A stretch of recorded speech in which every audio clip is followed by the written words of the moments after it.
Quand nous commençons cette paracha de Shemot, qui va nous parler de cet exil d'Égypte, il faut savoir qu'on est bien sûr totalement concerné et que ça nous concerne actuellement. N'oublions pas ces paroles de nos chachamim qui ont, de ce qui est marqué, que le Zohar explique, des paroles qui sont marquées dans le, bien sûr, qui mettent dans le Navi, qui mettent etecha meret Mitzraim arenu niflaot, comme les jours de ta sortie, la sortie d'Égypte, de ta sortie d'Égypte, je te montrerai des merveilles. Et bien sûr, le Zohar explique que ce mot qui veut dire qui met etecha, comme les jours de ta sortie, de la sortie de la terre d'Égypte, arenu, je lui montrerai, il nous montrera, niflaot, qui veut dire des merveilles, et le Zohar nous dit nun pelaot, 50 merveilles. En fait, ce que veut dire le Zohar par ce mot 50, c'est comme on va le voir qu'au moment où Moshe Rabbeinu parle avec Hachem, qu'Hachem lui parle, il lui dit tu vas aller délivrer le peuple d'Israël, il lui dit Ehiyeh Asher Ehiyeh. Je serai dans cette délivrance comme je serai plus tard. Bien sûr, Moshe pose des questions, mais en fait, l'image qu'il faut savoir, que ce nom de Dieu Ehiyeh qui est mentionné ici, fait une allusion à ce qu'on appelle la Bina. La Bina, c'est le luminaire qui est au-dessus de l'espace, du temps, de qui est le surnaturel. C'est pour ça que c'est la 8e sphira, ça veut dire au-dessus. Les 7, ce sont les 7 jours de la création. Et au-dessus de cela, il y a la Bina. Et d'ailleurs, quand il y avait le Beth Amikdash, cette lumière de la Bina se manifestait tous les 50 ans quand il y avait ce qu'on appelle le Yovel, ou qui annonçait la sortie des esclaves de leur esclavage. Et bien sûr, donc maintenant dans le Sefer Yetzira, quand on parle de la Bina, on parle de Hamishim Sha'are Bina, les 50 portes de la Bina. Bien sûr que Moshe Rabbeinu a atteint ce niveau de la Bina. Il est né avec ce niveau, c'est-à-dire il est arrivé tout de suite, sa Neshama était une Neshama, comme on va tout de suite voir un peu son parcours et son histoire, de Moshe Rabbeinu. Et bien sûr, il va atteindre à un moment donné même le niveau au-dessus de la Bina qui est la Chokhma, et il va se passer des événements où ça va être une certaine régression, mais pas le Shabbat. Quoi qu'il en soit, c'est dans cette paracha déjà qu'on nous fait une allusion qu'ils sont sortis d'une manière miraculeuse, et les miracles que nous allons voir vont être encore plus prestigieux, plus grands de ceux qu'il y a eu à la sortie d'Égypte. Et pour qu'on se renforce dans notre émouna, qu'il faut le savoir, que ce qui peut faire accélérer le dernier coup d'accélérateur, parce c'est imminent, c'est de nous renforcer dans cette émouna, de comprendre et de voir que tout le chemin de Dieu c'est des merveilles, que si on sait juste le comprendre, et on peut voir comment il peut faire l'inverse de ce qui paraît impossible dans la réalité, et l'inverse peut se passer. C'est ce qui s'est passé d'ailleurs avec Moshe. Et n'oubliez surtout pas ce que je vous ai déjà dit, qui se trouve, je peux vous donner dans le dernier volume du Zohar, de Bamidbar et d'Evarim, dans 2 endroits, et dans 2 endroits dans ce volume de Bamidbar, c'est de manière claire, c'est marqué que Moshe Rabbeinu vient nous délivrer. Et comme je vous l'ai dit, que moi-même, pendant des années, je me posais la question, mais on nous dit d'un côté que c'est Moshe, on nous donne à cela des allusions avec des versets et tout. À Goel Arishon ou Goel Aharon, le premier délivreur et le dernier, donc c'est Moshe, Mashayahu, bref, il y a beaucoup d'allusions à cela. Et là, le Zohar le dit clairement, et c'est quand Rabbi Shimon Yochai parle avec Moshe Rabbeinu, puisque Moshe Rabbeinu, bien qu'il n'était plus de ce monde, venait enseigner la Torah avec Rabbi Shimon Yochai et ses élèves. C'est pour ça que vous voyez dans le Zohar, Rahaya Mehemna, ça veut dire le berger Neeman, à qui on peut faire confiance, le berger ou qui ont fait confiance. Ra'ya Meimna, c'est Moshe Rabbeinu. C'est lui qui se révèle pour leur dévoiler des secrets de la Torah. Et il lui dit, toi tu es au centre. À ta droite, c'est le Mashiach ben David. Et à ta gauche, c'est le Mashiach ben Yosef. Pourquoi? Parce que tout simplement, Moshe leur donnera l'ordre quand il va falloir faire rendre des comptes aussi bien à l'Occident qu'à l'Orient, tous ceux qui nous ont voulu du mal. Et bien sûr, chacun va s'occuper, comme c'est marqué dans le Zohar, un va s'occuper de l'Orient, de Ishmaël, l'autre va s'occuper de Édom, de Esav. Alors, d'abord, comprendre ces merveilles qui se sont passées avec Moshe Rabbeinu. Je vais vous citer quelque chose de vraiment très, très beau que ramène Rabbeinu Yosef Haïm, celui qui est appelé le Ben Ishraï au nom de son livre, mais dans son livre qu'il a écrit sur des parachutes qui s'appelle Od Yosef Haïm. Attention, il y a le Od Yosef Haïm qui sont des halachot, mais il y a le Od Yosef Haïm qui sont des drachot sur la paracha. Et là, il nous fait remarquer, alors pour comprendre d'abord ce que le Ben Ishraï veut dire, on va d'abord emmener dans le détail les événements, comment se sont-ils passés, pourquoi ont-ils voulu absolument engloutir dans l'eau les enfants d'Israël, les garçons qui naissaient du peuple d'Israël. À la suite de quoi a eu lieu ce décret.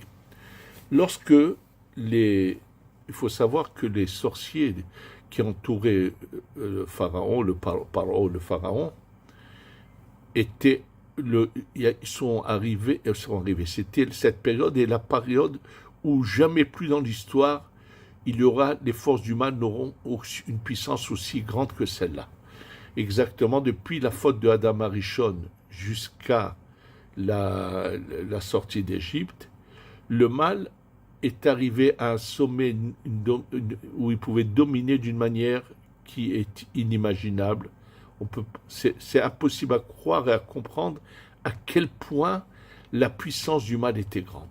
Donc, eux ont vu déjà par leur voyance que va naître là maintenant celui qui va venir délivrer le peuple d'Israël.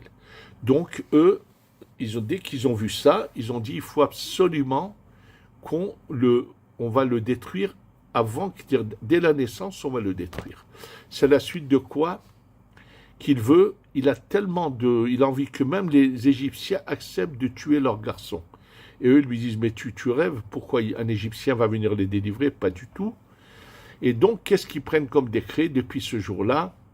De vouloir, qu'on appelle ça, jeter tous les enfants, garçons qui naissent, les noyer dans l'eau du Nil.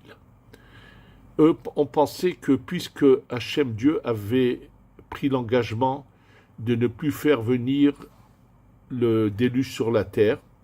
Donc pour eux, étant donné que le déluge, c'est l'eau, donc ils ont dit, même si on agit contre Dieu avec de l'eau, il ne pourra pas nous faire quoi que ce soit avec de l'eau, mais ce qui est complètement faux, puisqu'à la sortie d'Égypte, ils vont être engloutis, eux, dans l'eau. Ce qu'ils ont voulu faire, vont le subir. Et donc, qu'est-ce que font les femmes d'Israël à la suite de ce décret? Dans le Midrash Rabbah, sur la paracha de Shemot, c'est mentionné en long et en large. Elles vont, au moment où elles doivent accoucher, elles vont dans les champs, sous des pommiers. Elles s'installent,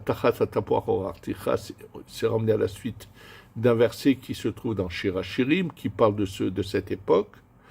Et là-bas, alors elles accouchent, elles laissent leur bébé, et Hachem fait des miracles. C'est que les enfants, Hachem fait qu'ils aient quelque chose qui leur rentre dans la bouche, comme un lait avec du miel, qui leur rentre dans la bouche, qui les fait grandir. Et quand ils grandissent, chacun s'est retourné, sait qui est ses parents biologiques, et s'est retourné dans sa maison. Oui.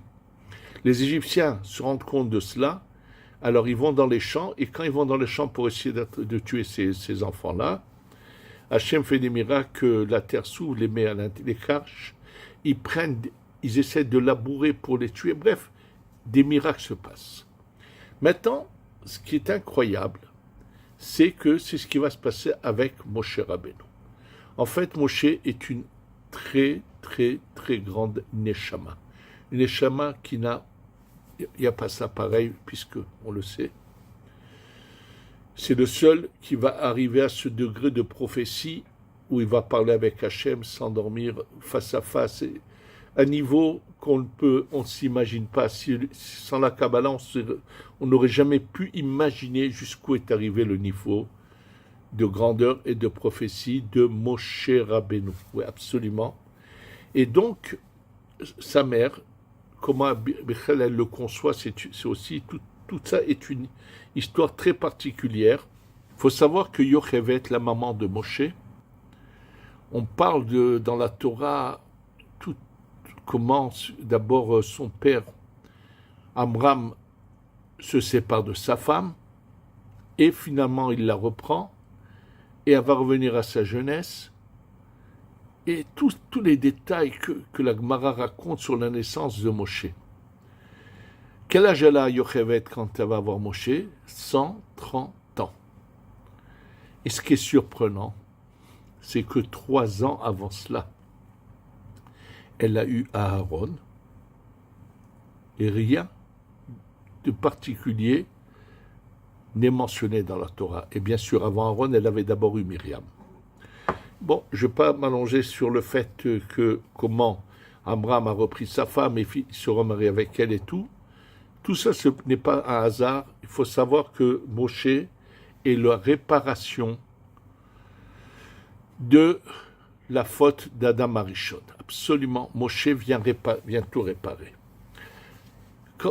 Après la faute de Adam Arishon, il se sépare de sa femme pendant 130 ans, et après 130 ans va naître cet enfant qui s'appelle Shet, qui est en fait le Gilgoul de Hevel, mais à un niveau plus élevé.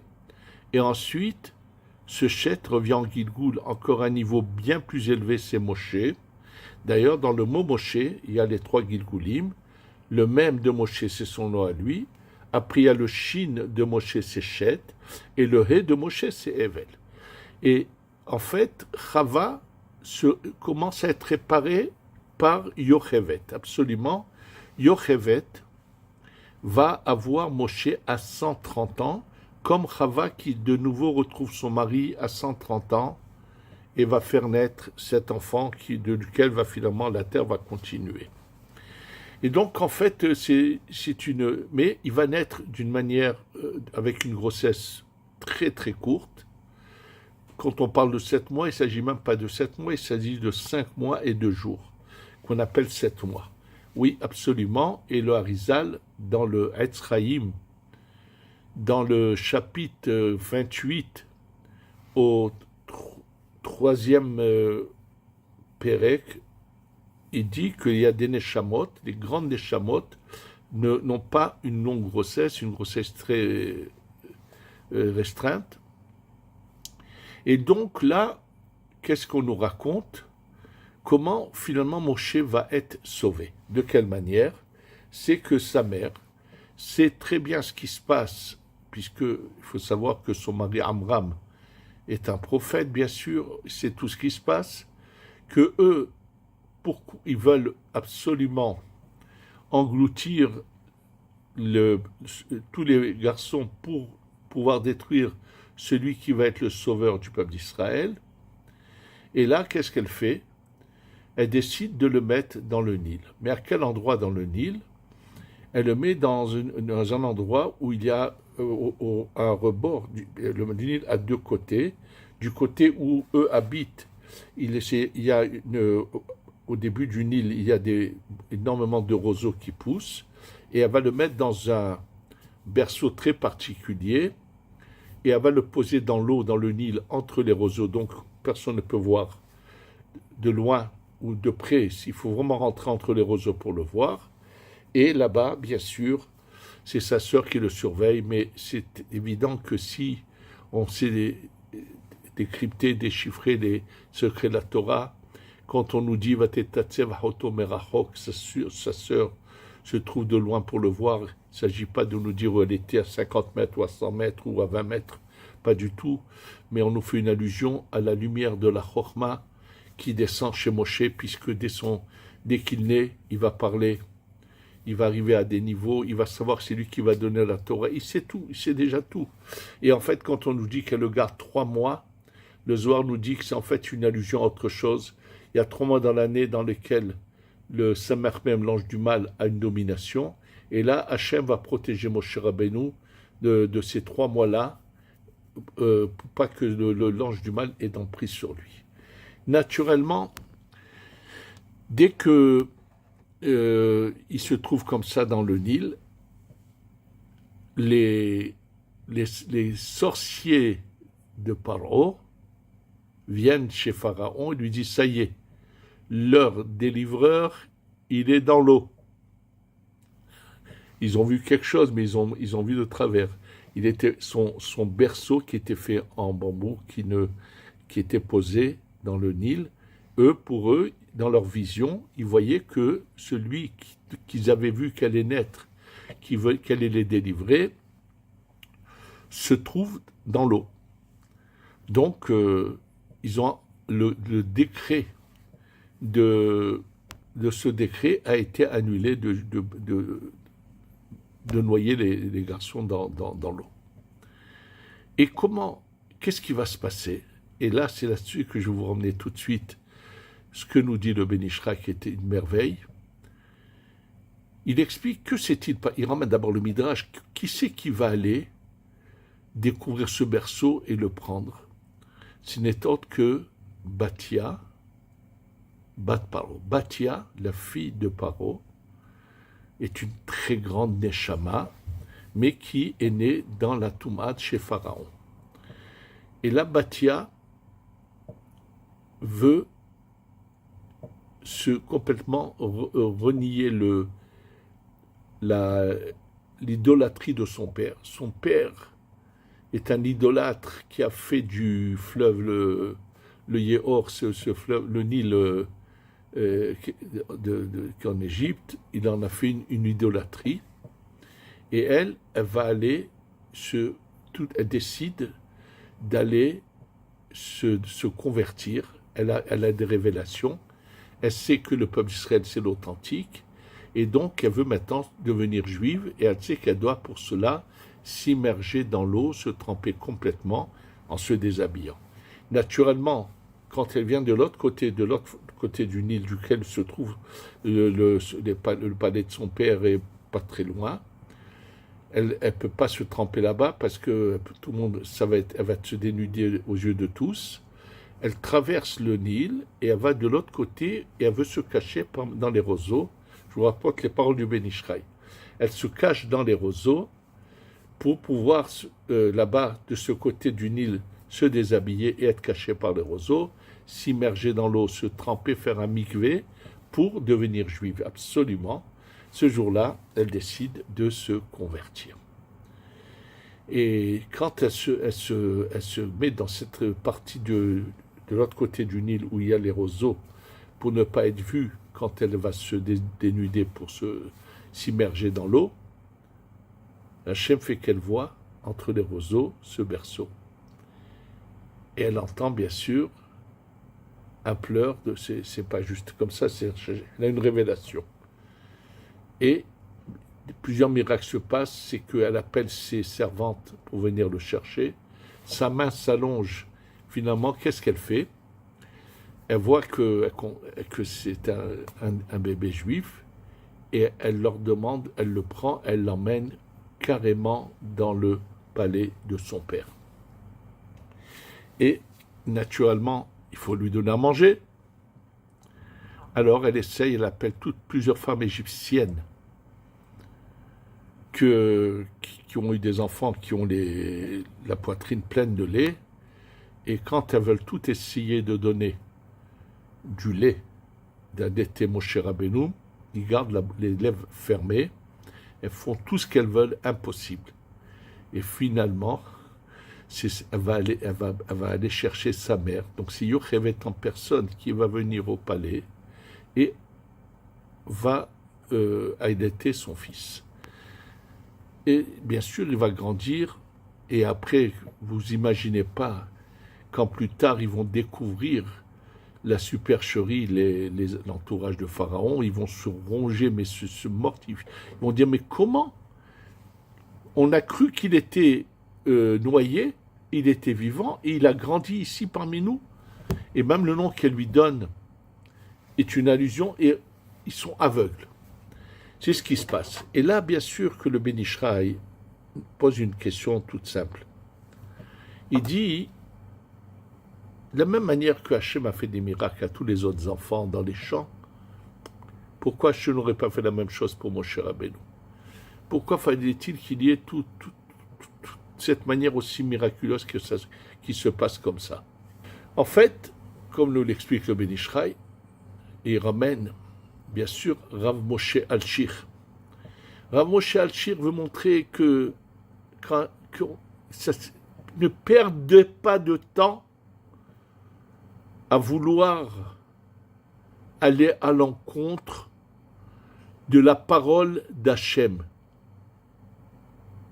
Ne perdez pas de temps, ouvrez les yeux, commencez tous à suivre à la lettre le chemin d'Hachem, sans trouver des circonstances atténuantes, toutes sortes d'excuses pour justifier une conduite qui n'est pas celle que Hachem veut. Ne perdez pas de temps, parce que rien ne se passera si ce n'est pas la volonté d'Hachem. Il y en a beaucoup qui font l'erreur, qui se trouvent toutes sortes d'excuses, de circonstances atténuantes pour se permettre des choses que la Torah ne leur permet pas et des justificatifs. Ils veulent essayer d'avoir bonne conscience, mais c'est faux, vous perdez votre temps. Ouvrez les yeux. Ne cherchez qu'à appliquer ce que Hachem veut de nous. Voilà, regardez l'exemple. Hachem, il aurait pu, il fait que qui? La fille de Paro en personne va l'emmener dans le palais de Paro. C'est là-bas qu'il va grandir parmi eux. Parmi tous ces sorciers qui ont cru que le délivreur du peuple d'Israël, il est sous l'eau, il va être dans leur entourage, leur environnement, et il va continuer à vivre parmi eux. Ils ne pourront absolument rien faire. Et c'est lui qui, après, va leur emmener les 10 plaies, va faire tout ce qu'il va faire. Il va grandir parmi eux. Et là, justement, il ramène bien sûr le Rav Moshe Alshir, qui montre que Hachem, il a voulu leur montrer. Je vais vous montrer que vous pouvez faire ce que vous voulez. Ma décision, c'est elle qui va prendre, et sous votre nez, ça va se faire, et vous n'allez même pas vous rendre compte. Et pour cela, le Ben Ishraï ramène une merveille à cela, du livre, d'abord il ramène ce que dit le Harizal, avec les paroles d'Agmara, qui a eu des grandes neshamot, de grandes âmes qui étaient vraiment de la même source que Moshe Rabbeinu. Alors, bien sûr, il donne ici 3 noms dans le Sha'ar HaGilgulim. Rabbi Eliezer Agadol, c'est celui qu'on appelle Rabbi Eliezer ben Orkenos, qui a écrit ce livre qu'on appelle Pirkei de Rabbi Eliezer. Rabbi Eliezer Agadol, Rabbi Eliezer ben Orkenos, c'est un des rabbanim de Rabbi Akiva. Rabbi Akiva étudie la Torah chez Rabbi Yoshua et chez Rabbi Eliezer, qui est Rabbi Eliezer Agadol, qu'on appelle Rabbi Eliezer ben Orkenos, celui qui a écrit ce livre qui s'appelle Pirkei de Rabbi Eliezer. Puis qui était bien sûr ces Tanaïm qui s'imaginent leur grandeur. Un autre Tana, plus tard, va être également de la même source, de la même racine que Moshe Rabbeinu, c'est Rabbi Shimon ben Yochai. Et le troisième, c'est Rabbeinu Akadosh, Rabbi Yehuda Anassi, celui qui va nous écrire les Mishnayot, Rabbi Yehuda Anassi, qui va être le Nassi, et qui est le fils de Rabban Shimon ben Gamliel. Et là, il faut savoir que ce Rabbi Yehuda Nassi va avoir un parcours ressemblant à celui de Moshe Rabbeinu. Il est en fait à la tête du peuple d'Israël, c'est le plus grand, c'est la lumière de la Torah du peuple d'Israël, bien sûr descendant de David. Certainement qu'il était en puissance, le délivreur possible de cette époque, qui ne s'est pas passé malheureusement.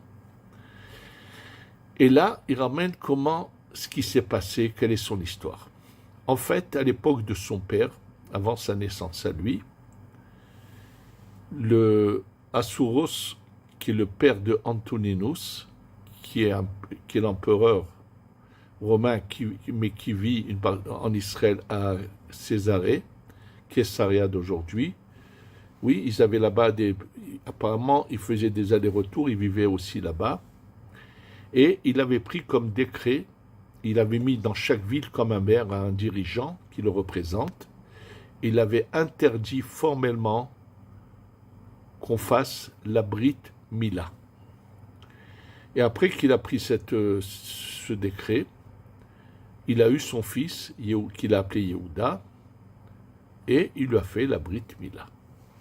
Alors toute l'histoire est ramenée dans le Sefer Menorah Tamahor, et dans le bas est ramené, qui vient bien sûr, qui lui a réécrit ce qui était marqué dans les Midrashim, pour montrer que chaque mitzvah ou laquelle le peuple d'Israël a été prêt à se sacrifier, combien va leur apporter, et ainsi de suite.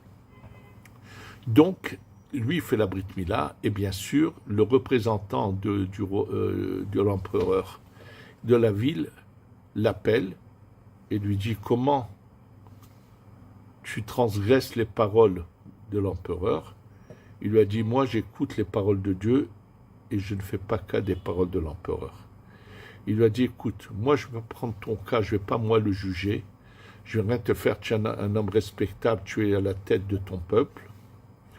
Mais je vais tout simplement, ta femme et ton bébé, je vais les faire emmener jusqu'à Césarée, dans le palais de Assouros, et lui décidera, et je vais les accompagner. » Donc, ils prennent bien sûr une diligence, pas que la femme de Rabban Shimon ben Gamliel, et ils vont avec, bien sûr, et le bébé.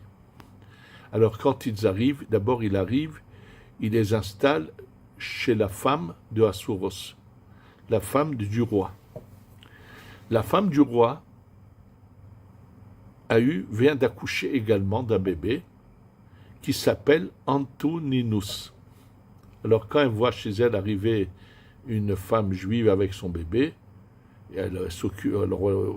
en attendant que son mari les accueille, les voit, ils prennent le moment de faire le jugement, elle lui dit « Qu'est-ce qui se passe ?» Elle lui raconte « Voilà ce qui se passe, ton mari il a pris un décret, nous on a fait la Brit Mila. » Et elle lui dit « Écoute bien, je sais que vous êtes... » Elle a une sensation.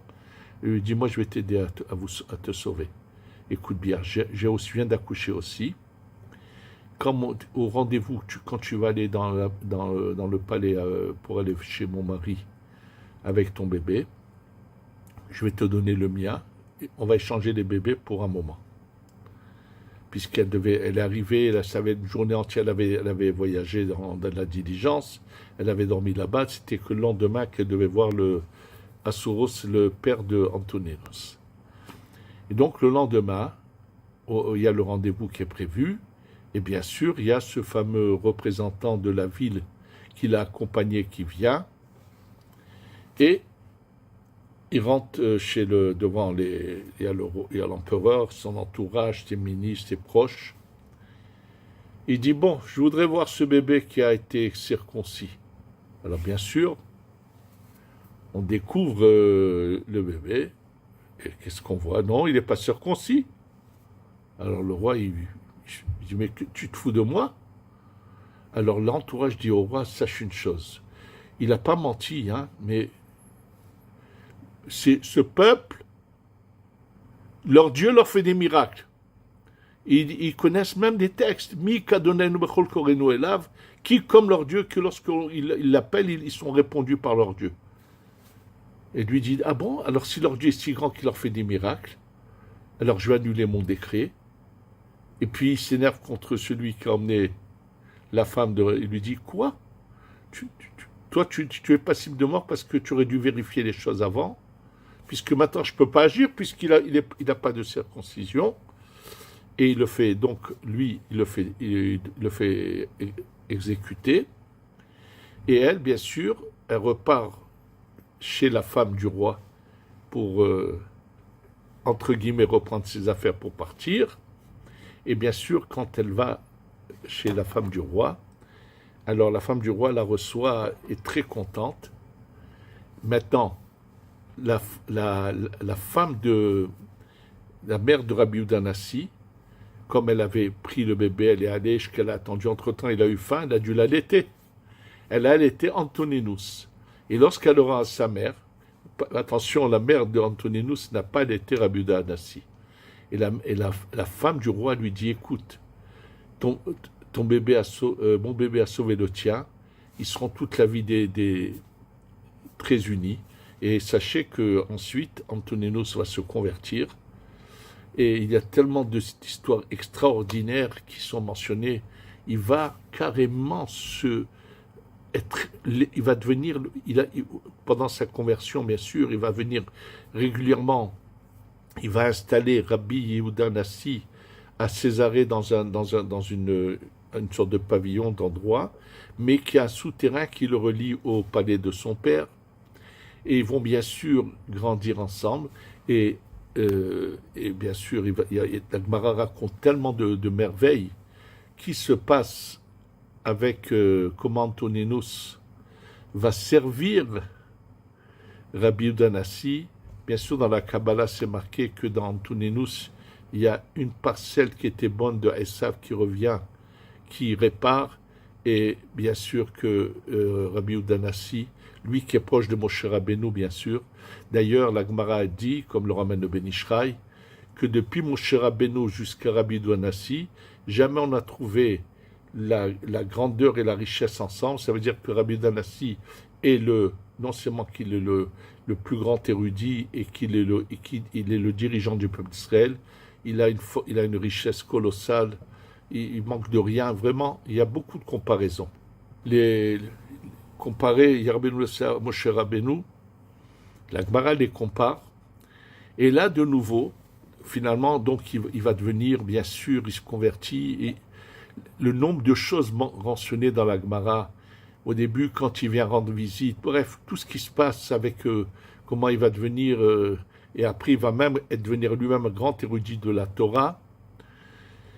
Et là, comme nous dit le Ben Ishraï, de nouveau, c'est une femme qui va être la cause d'annuler ce décret, d'abord de sauver Rabbi Udanassi, qui ne soit pas tué, ni lui ni son père, puisqu'on leur fait la Brit Mila et qu'ils sont allés à l'encontre des paroles du roi. Mais c'est dans la maison du roi, le fils du roi qui va être la cause par une femme. Pourquoi il ramène ça le Ben Ishraï? Pour nous dire, regardez que la volonté d'Hachem se réalisera toujours. Et que ce que nous devons comprendre, que tout ça, Hachem nous le montre pour une raison. Parce que tout simplement, on nous demande qu'une chose. Bahabaku kanavi amidan echad tzadik bemunato yahye. Un livre entier a été écrit par Rabbi Aaron Rota, qui était le premier admour de Toldot Aaron, Shomer Emunim, pour expliquer que toutes les épreuves qu'on a dans cette génération, la seule chose qu'on nous demande, de nous renforcer dans notre Emuna Pshuta. On doit savoir qu'il n'y a que Hachem qui peut nous sauver. On doit tous se renforcer dans notre rapprochement d'Hachem et comprendre que Hachem a décidé qu'il est temps que ses enfants rentrent à la maison. Et là, je voudrais vous dire que ça m'a fait sourire de voir cela. Il y a quelques jours, on m'a envoyé un article qu'a écrit, je ne sais pas qui, il y avait son nom, mais je ne m'en souviens pas, un juif de France, qui voulait mettre au courant la communauté d'une information que lui aurait eu, et quelle est cette information qu'il transmettait dans son message, selon ses dires à lui, je répète qu'uniquement ses dires à lui, que le gouvernement français aurait demandé à la mairie de Créteil et à d'autres mairies, mais lui parle surtout de celle de Créteil, de préparer des logements pour les Gazaouis. Et donc ce monsieur qui envoyait cette information s'alarmait. Comment il avait l'air alarmé de cette situation. Et moi, ça m'a fait sourire. Je dis, mais je ne comprends pas. Mais c'est une merveille, ça. On va faire un échange. Que tous les Gazaouis partent en France ou ailleurs, et que tous les Juifs de France viennent, rentrent au Bercail, rentrent à la maison pour pouvoir être présents quand le Beth Amikdash descend. Il va descendre à tout moment. Il faut savoir que notre délivrance doit être de nouveau Moshe Rabbeinu. Ça va être un érudissant pareil qui va... Et avec accompagné des deux Mashiach qui sont bien sûr ça va être des lumières de Torah, et qui vont bien sûr, tous ceux qui ont eu la volonté, le désir de se rapprocher d'Hachem, ils vont, bien sûr ça va se passer. Et au début, les premiers qui vont venir pour enseigner la Torah, ce sont tous ces enfants qui étaient des prodiges en Torah, qui ont quitté ce monde quand ils étaient jeunes. Et c'est marqué dans la Gemara de Avodah Zarah que tous ces jeunes enfants qui étaient des prodiges et qui ont quitté ce monde jeune étudient dans la yeshiva d'Akadosh Baruch Hu, où il y a une yeshiva spéciale là-haut, et c'est eux qui vont être les premiers à venir pour que tous ceux qui n'auront pas eu la chance auparavant d'étudier la Torah, de pouvoir ensuite l'étudier. De pouvoir l'étudier avec la venue du Mashiach, et que ils vont pouvoir l'entendre. Il faut qu'on sache, comme je vous l'ai dit au début de ce cours, les merveilles que se sont passées à la sortie d'Égypte vont également se passer, pas seulement les merveilles, mais également aussi, comme je vous le rappelle, les 10 plaies. Je vous ai déjà dit que quand on parle en Égypte, il y a eu les ténèbres, ça a duré que d'abord 3 jours, puis 3 jours, alors que les ténèbres qui vont avoir lieu avec la venue du Mashiach vont durer 15 jours. Le Zohar nous en parle, et après ces 15 jours, on va se rendre compte que pendant cette période, tous ceux, écoutez bien, tous ceux qui seront partis se joindre à nos ennemis pour nous combattre, vont subir l'extermination.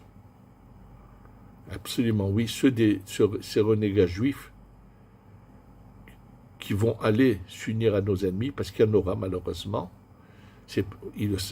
on le sait qu'il y a un libre arbitre, il y en a qui jusqu'au bout vont vouloir s'entêter à ne pas ouvrir les yeux, à voir la véracité, l'authenticité de la Torah, et de comprendre qu'il faut, ça y est, revenir à l'obéissance à Hachem, que c'est le but de notre création, le but de notre vie.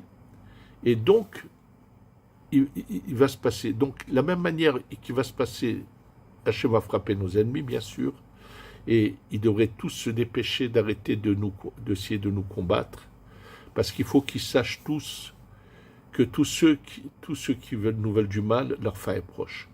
Et par contre, tous ceux qu'on appelle Hassidé ou Motaolam, tous ceux qui auront cherché à faire du bien, il y en a eu même à l'époque d'Hitler, il y a eu quelques braves gens, des gens d'une valeur sans pareille, qui n'étaient pas juifs et qui ont sauvé tellement de juifs, avec un courage, avec un amour. Mais eux aussi, ce qui les attend est une merveille. Ils vont jouir de la délivrance avec nous.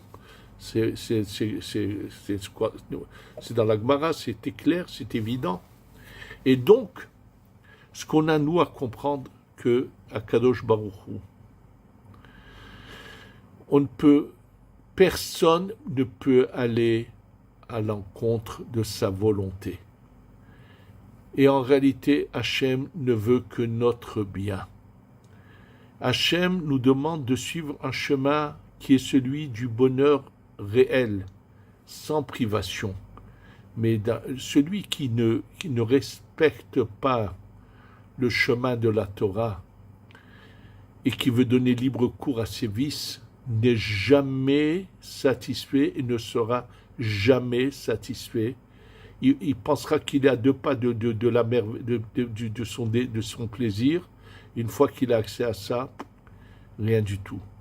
C'est une des raisons pour laquelle, combien de fois dans l'histoire de ces dernières années, depuis des années, combien de gens qui avaient la fortune, qui avaient tout, mais qui se sont mis dans la drogue et qui sont arrivés au suicide ou à une overdose. Parce que tout simplement, cette drogue qu'ils prenaient, qui leur faisait croire des illusions, quand ils revenaient à la réalité, qu'ils étaient loin de ces fantasmes, c'était insupportable et on connaît leur fin malheureusement. La Torah est le chemin du bonheur réel. Sans privation, mais de savoir bien utiliser tous nos organes. Quand la Torah veut qu'il y ait une loyauté totale dans un couple, c'est pour le bonheur de ce couple. Il en est de même pour toutes les mitzvot. Il faut qu'on se renforce tous dans notre émouna, parce que dans ces parachiotes qu'on va commencer à lire, qui vont parler de l'exil d'Égyptiens et de la délivrance, puisque nous sommes la génération qui est sortie d'Égypte, qui était dans le désert. Oui, nous sommes la réincarnation, comme le dit le Harizal. Donc maintenant, nous allons assister, sous peu, à la délivrance va aller en s'amplifiant. Et, Be'ezrat Hashem, on va enfin arriver à la Géoula Shlema, délivrance totale, commencer à jouir et à passer à l'étape suivante. Be'ezrat Hashem, dans cette paracha où on va commencer à lire cet exil, mais on lit également la naissance de celui qui les a délivrés, ce Moshe Rabbeinu va se dévoiler à nous et on va tous jouir ensemble très vite de la délivrance totale chez Tavo Bimera Biyamenu. Amen ve Amen.